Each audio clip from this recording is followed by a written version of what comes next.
اور جو اللہ رب العالمین نے ہمیں جو احکام بتلائے ہیں، نبی صلی اللہ علیہ وسلم نے ہمیں جو حدیث کے ذریعے باتیں بتلائی ہیں، اس پر ہم عمل کریں گے تبھی ہم چین و سکون کے ساتھ زندگی گزار سکتے ہیں۔ تو میرے بھائی اور دوستو، سب سے پہلی چیز جو ہے وہ ہے ایمان و عمل، یعنی ہمیں ایمان لانا ہوگا کہ اللہ رب العالمین ایک ہے، وہی مارتا ہے، وہی جلاتا ہے، وہی کھلاتا ہے، وہی پلاتا ہے، یعنی زندگی کے ہر شے میں، ہر چیز میں ہمیں اللہ رب العالمین پر ایمان لانا ہوگا کہ اللہ رب العالمین نے سورج کو بنایا، اللہ رب العالمین نے چاند کو بنایا۔ اسی طرح ہمیں عمل کرنا ہوگا۔ اگر ہم ایمان لے آئے، اس کے فرشتوں پر ایمان لے آئے، اس کی کتابوں پر ایمان لے آئے، آخرت پر ایمان لے آئے، اس کے بعد ہمیں ان پر عمل کرنا ہوگا، نماز پڑھنا ہوگا، اس پر عمل کرنا ہوگا، تبھی ہم کامیاب ہو سکتے ہیں۔ دوسری چیز جو ہے وہ ہے نماز۔ آج ہم دیکھتے ہیں کہ نماز سے لوگ کوسوں دور رہتے ہیں۔ آج معاشرے میں نظر دوڑا کے دیکھتے ہیں، بہت سارے مسلمان جو یہ سمجھتے ہیں کہ اسلام صرف اس کا نام ہے کہ پورے مہینے روزے رکھ لیے جائیں، نمازیں پڑھ لی جائیں، اسی طرح تراویح پڑھ لی جائے، اللہ رب العالمین کی عبادت کر لی جائے، اور 12 مہینے چھٹی ہے، 12 مہینے ہمیں کچھ نہیں کرنا ہے۔ میرے بھائی اور دوستو، اس کا نام اسلام نہیں ہے۔ اسلام اس کا نام ہے کہ ہم رمضان میں اللہ رب العالمین کی جس طرح عبادت کرتے ہیں، رمضان میں ہم جس طرح عبادت کرتے ہیں، دعائیں کرتے ہیں، اور مہینے میں، غیر مہینے میں ہمیں اسی طرح عبادت کرنا ہوگا۔ اللہ رب العالمین سے جس طرح ہم رمضان میں دعا مانگتے ہیں، اسی طرح غیر رمضان میں بھی ہمیں دعا مانگنا ہوگا۔ میرے بھائی اور دوستو، آج مسلمان نماز سے کوسوں دور ہے۔ یہ جو رمضان جو چل رہا ہے، رمضان بھر کے نمازی ہے، رمضان کے بعد اس کو نماز سے کوئی تعلق نہیں ہے۔ میرے بھائی اور دوستو، آپ جانتے ہیں کہ یہ نماز جو ہے یہ فرض قرار دی گئی ہے۔ اللہ رب العالمین قرآن مجید میں ارشاد فرماتا ہے، ان اللہ یا ایھا الذین آمنوا استعینوا بالصبر والصلاۃ، کہ تم نماز اور صبر کے ذریعے مدد طلب کرو۔ یعنی اگر ہم نماز پڑھیں گے تو ہماری زندگی جو ہے وہ آسان ہو جائے گی، ہماری پریشانی آسان ہو جائے گی۔ یہ جو ہم نماز پڑھتے ہیں، ہم اللہ رب العالمین پر احسان نہیں کرتے ہیں، یہ اپنے جسم کا کفارہ ہے۔ ہم جب نماز پڑھتے ہیں تو ہم سے جو چھوٹی چھوٹی گناہیں ہوئی رہتی ہے، وہ نماز کے ذریعے اللہ رب العالمین بخش دیتا ہے۔ تو میرے بھائی اور دوستو، ہمیں نماز پر خاص توجہ دینے کی ضرورت ہے، اور کل قیامت کے روز جو ہم سے سب سے پہلے سوال کیا جائے گا وہ نماز ہی کے تعلق سے ہوگا۔ میرے وہ نوجوان، میرے وہ بھائی جو نماز سے کوسوں دور رہتے ہیں، ان سے میری اپیل ہے کہ نماز کو زیادہ سے زیادہ پڑھیں۔ کل قیامت کے روز جب سب پریشان حال ہوں گے، سایہ نہیں ہوگا، کسی کا سایہ نہیں ہوگا، عرش کے نیچے جو 7 آدمی ہوگا ان میں سے ایک نوجوان ہوگا، اور وہ نوجوان کون ہوگا؟ جس نے اپنی جوانی کو مستانی میں نہیں گزارا، اپنی جوانی کو دیوانگی میں نہیں گزارا، بلکہ اپنی جوانی کو اللہ رب العالمین کی عبادت میں گزارا ہوگا، اللہ رب العالمین کے سامنے رویا ہوگا، گڑگڑایا ہوگا۔ تو ایسے نوجوان کے لیے کل قیامت کے روز اللہ رب العالمین عرش کے سائے کے نیچے اسے جگہ دے گا۔ تو میرے بھائی اور دوستو، اللہ رب العالمین نے جو ہمیں جوانی دی ہے، اس جوانی کو ہم رائے گاہ نہ گزارے، بلکہ ہم اللہ رب العالمین کی عبادت کریں۔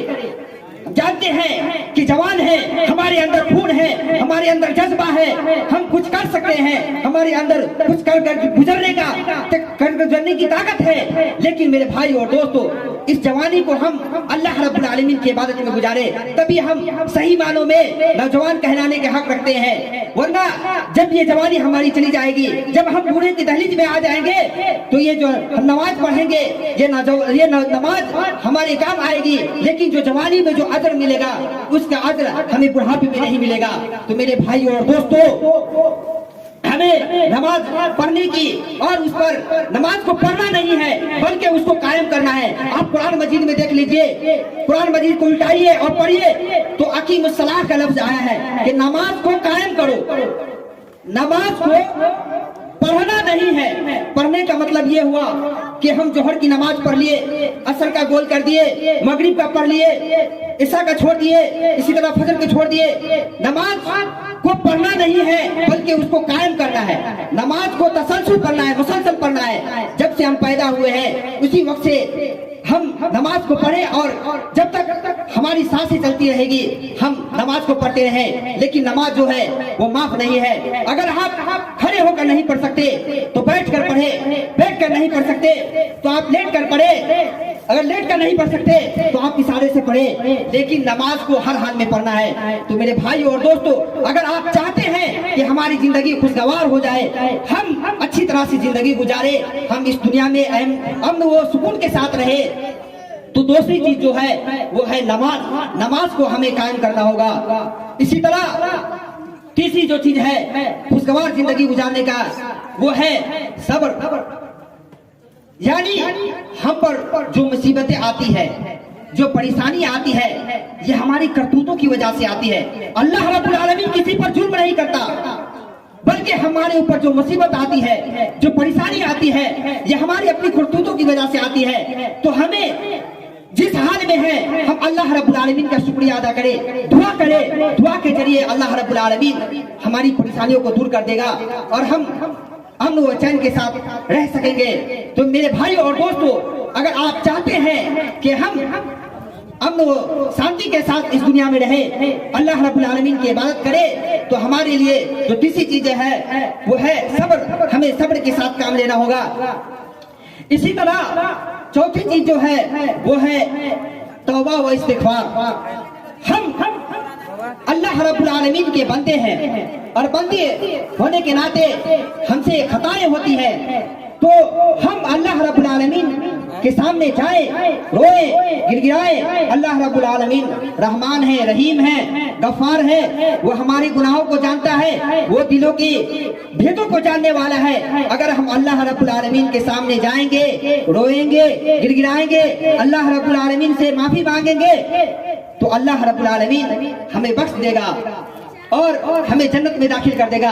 تو میرے بھائی اور دوستو, ہمیں توبہ و استغفار کرنے کی ضرورت ہے. ہم اپنے زبان پر الحمدللہ, اللہ اکبر, سبحان اللہ, الحمدللہ, لا الہ الا انت سبحانک انی کنت من الظالمین کا ورد کرتے رہیں اور اپنی معافی تلافی کراتے رہیں, تبھی ہم کامیاب ہو سکتے ہیں. اگر آپ چاہتے ہیں کہ ہماری زندگی میں خوشگوار زندگی گزرے, ہم چین و سکون کے ساتھ رہے, تو چوتھی جو چیز ہے وہ ہے توبہ و استغفار. ہمیں توبہ و استغفار کرنا ہوگا.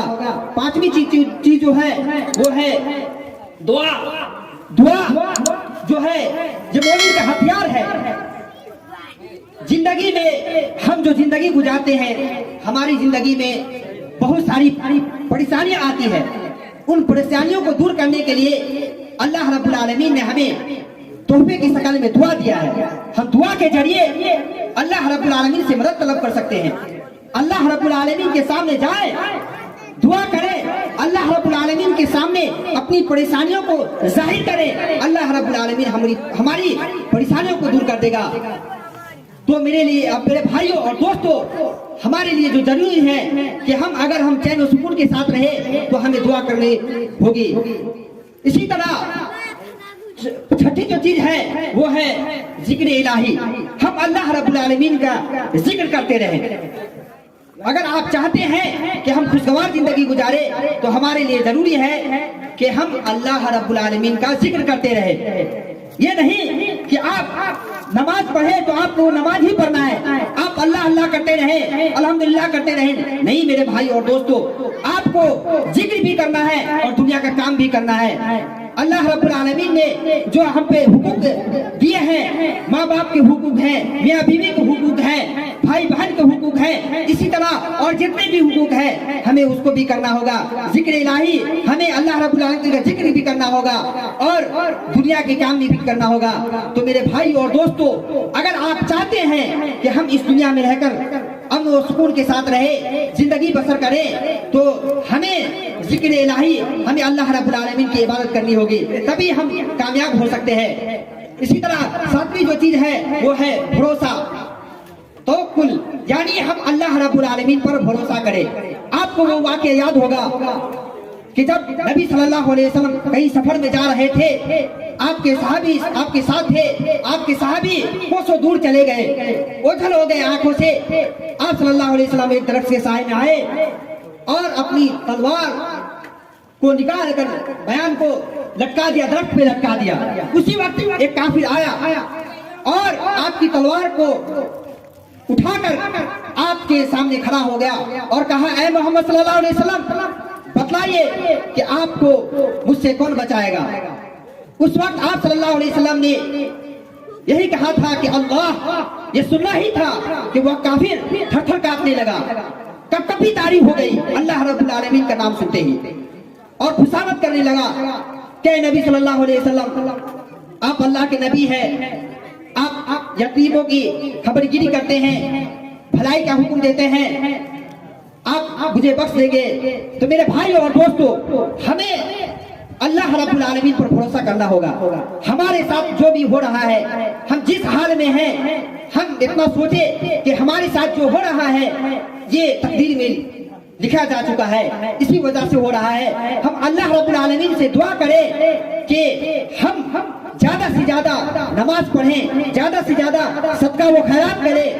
آج جو صدقہ و خیرات دینے کے دن ہے، آج ہم دل کھول کر اللہ رب العالمین کے سامنے صدقہ و خیرات دے، 5 روپیہ دے، 10 روپیہ دے، لیکن خلوص و للہیت کے ساتھ دے۔ میرے بھائی اور دوستو، ایک چیز میں یہ بتلانا چاہتا ہوں کہ آپ کوئی بھی عمل کریں، بس اس میں خلوص ہونی چاہیے، دکھاوا نہیں ہونا چاہیے۔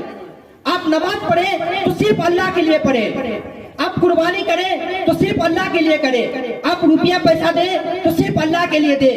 اگر آپ دکھاوے کے لیے دیں گے تو یہ ہماری روزہ، یہ ہماری نماز، یہ ہماری صدقہ و خیرات ہمارے منہ پہ مار دی جائے گی، اور ہماری کوئی بھی عمل جو ہے وہ اللہ رب العالمین کے یہاں قابل قبول نہیں ہوگی۔ اس لیے میرے بھائی اور دوستو، اگر آپ چاہتے ہیں کہ ہماری نمازیں قبول ہو جائیں، ہماری یہ روزہ رکھے ہیں، یہ روزہ اللہ رب العالمین ہماری روزوں کو قبول کر لے، جو ہم صدقہ و خیرات کریں گے، تو ہم چاہتے ہیں کہ ہمارے مال میں فراوانی آئے، تو ہمیں خلوص و للہیت کے ساتھ دینا ہوگا۔ دکھاوے کی اس میں کوئی گنجائش نہیں ہونی چاہیے۔ اگر ہم دکھاوے کے لیے دیں گے تو یہ ہماری نماز، یہ ہماری روزی ہمارے منہ پہ مار دی جائے گی۔ میرے بھائی اور دوستو، اللہ رب العالمین قرآن مجید میں ارشاد فرماتا ہے کہ کنتم خیر امۃ اخرجت للناس تأمرون بالمعروف وتنہون عن المنکر وتؤمنون باللہ، کہ تم وہ امت ہو جو لوگوں کے لیے بنائی گئی ہے، جو تم ایک دوسرے کو خیر کا حکم دیتے ہو اور برائی سے روکتے ہو۔ تو میرے بھائی اور دوستو،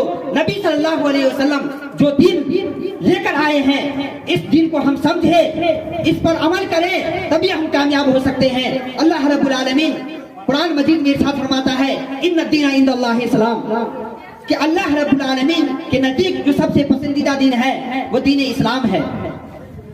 تو اسی لیے اگر ہم چاہتے ہیں کہ ہماری زندگی جو خوشگوار گزرے، تو ہمیں چاہیے کہ ہم اللہ رب العالمین کی زیادہ سے زیادہ عبادت کریں، روزہ رکھیں، نمازیں پڑھیں، صدقہ و خیرات کریں۔ اسی طرح میرے بھائی اور دوستو، دوسری جگہ اللہ رب العالمین ارشاد فرماتا ہے واتقوا اللہ الذی تساءلون بہ والارحام، کہ تم پڑوسیوں کا حق ادا کرو۔ آج ہم معاشرے میں دیکھتے ہیں کہ ہم پڑوسیوں کا خیال نہیں رکھتے ہیں، ان سے کینہ کپٹ، بغض و حسد رکھتے ہیں۔ میرے بھائی اور دوستو، ہمیں پڑوسی کا خیال رکھنے کی ضرورت ہے۔ اللہ رب العالمین قرآن مجید میں ارشاد فرماتا ہے وَاعْبُدُوا اللَّهَ وَلَا تُشْرِكُوا بِهِ شَيْئًا وَبِالْوَالِدَيْنِ إِحْسَانًا وَبِذِي الْقُرْبَىٰ، کہ تم اللہ رب العالمین کی عبادت کرو اور والدین کے ساتھ حسن سلوک کرو، اور اسی طرح پڑوسیوں کا حق بھی ادا کرو۔ ہمیں اسلام یہ تعلیم دیتا ہے کہ تم صرف اللہ رب العالمین کی عبادت کرو اور والدین کے ساتھ اچھا سلوک کرو اور پڑوسی کا حقوق بھی ادا کرو۔ اس آیت میں آپ غور کریں گے تو آپ کو پتا چلے گا کہ اللہ رب العالمین ہمیں یہ کہہ رہا ہے کہ تم صرف میری عبادت کرو۔ اس لیے اس سے پتا چلتا ہے کہ حق میں جو حقوق میں سب سے اہم حق جو ہے وہ اللہ رب العالمین کا حق ہے۔ اس کے بعد جو دوسرے نمبر پر جو ہے وہ والدین کا حق ہے۔ اس کے بعد تیسرے نمبر پر جو حق ہے وہ پڑوسی کا حقوق ہے۔ اور ان کا حق کیا ہے؟ ان کا حق یہی ہے کہ ہم ان کے ساتھ اچھا سلوک کریں، ان کو کھانا کھلائیں، انہیں کپڑا پہنائیں،